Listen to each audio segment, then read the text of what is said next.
A gente trazer mais informações ao vivo para você. O senador e pré-candidato à presidência da República, Flávio Bolsonaro, ele embarca hoje para Israel.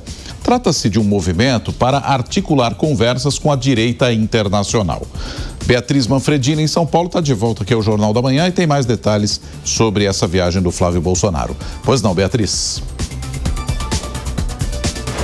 Pois é, Nonato, essa não é a primeira viagem do pré-candidato ao Palácio do Planalto, já pensando na eleição deste ano. No fim do ano passado, ele esteve nos Estados Unidos, em El Salvador, também tentando dialogar com lideranças da direita e tentando ampliar, então, essa presença internacional, além de trazer fotos e essa presença aqui para o eleitorado no Brasil. E hoje, então, retoma essa agenda de pré-campanha com uma viagem para Israel. Nos dias 26 e 27, ele vai participar de uma conferência anual de combate ao antissemitismo e, por isso, então, desembarca no país. A viagem marcada para hoje deve ser a primeira, então, de uma série de outras viagens internacionais ainda em 2026, com esse mesmo objetivo, de ampliar o diálogo entre lideranças da direita e também se tornar mais conhecido nessa fase de pré-campanha. Então não tem nada marcado ainda, mas estão no escopo também viagens, por exemplo, à Argentina, ao Chile, aos Emirados Árabes e também algum tipo ali de tour pela Europa. Mas tudo isso ainda são planos, portanto, a expectativa é que até o meio ali de fevereiro, até depois do Carnaval, Flávio Bolsonaro esteja no Brasil de novo, aí para começar um giro pelo país. Esse giro internacional, ele começa antes, então, mas quando eu questionei algumas pessoas aliadas e pessoas que estão envolvidas aí nessa pré-campanha, eles citaram o estado de Minas Gerais como estado-chave para depois, quando ele começar um giro pelo Brasil.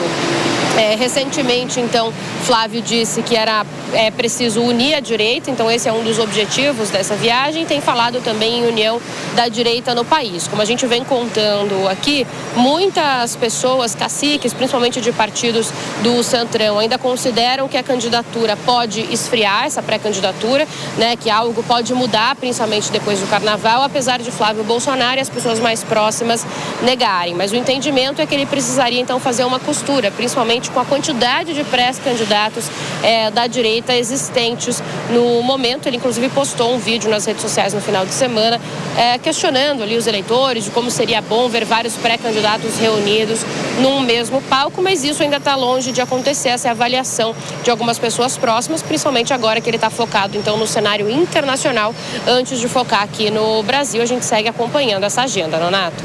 Tá certo. Atualização, portanto, aí da situação do Flávio Bolsonaro. Muito obrigado, Beatriz Manfredini, em São Paulo. E é tema para os nossos analistas. Cristiano Vilela e também Roberto Mota estão conosco nesta manhã. Ô Vilela, qual é a importância dessa viagem do Flávio, começando por Israel, como a Bia destacou, para tentar conversar com outros líderes de direita? É uma espécie de apresentação do Flávio? Apresentação e fortalecimento do seu nome. Esse momento agora é um momento onde ainda existe bastante incerteza com relação aos nomes que serão candidatos ou ao nome que será o candidato da oposição, o principal candidato da oposição nas eleições de 2026. E nesse sentido, à medida em que vai se fortalecendo e que vai demonstrando estatura presidencial, capacidade de diálogo com outras lideranças, com autoridades, o nome de Flávio Bolsonaro poderá se consolidar dentro desse segmento.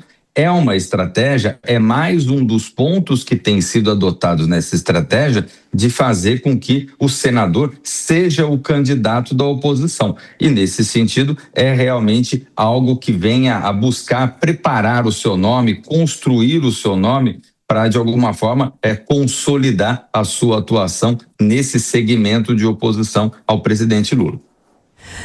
Agora, Mota, Flávio Bolsonaro escolhe, então, Israel para, assim como o Nonato disse, e o Vilela também, para consolidar a imagem da direita no exterior.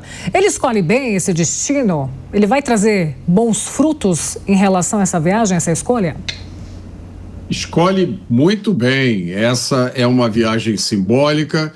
E o símbolo aqui é extremamente importante, porque o mundo assiste a um renascimento do antissemitismo, movido pelos regimes fundamentalistas islâmicos e organizações terroristas.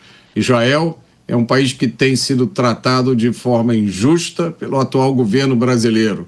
Um governo que chamou a guerra de Gaza de genocídio, mas não usou a mesma palavra para descrever o massacre do Irã. Há relatórios que dizem que já são mais de 16 mil mortos no Irã. O governo do PT também retirou o Brasil da Aliança Internacional para a Lembrança do Holocausto. E não há absolutamente nenhuma explicação razoável para isso.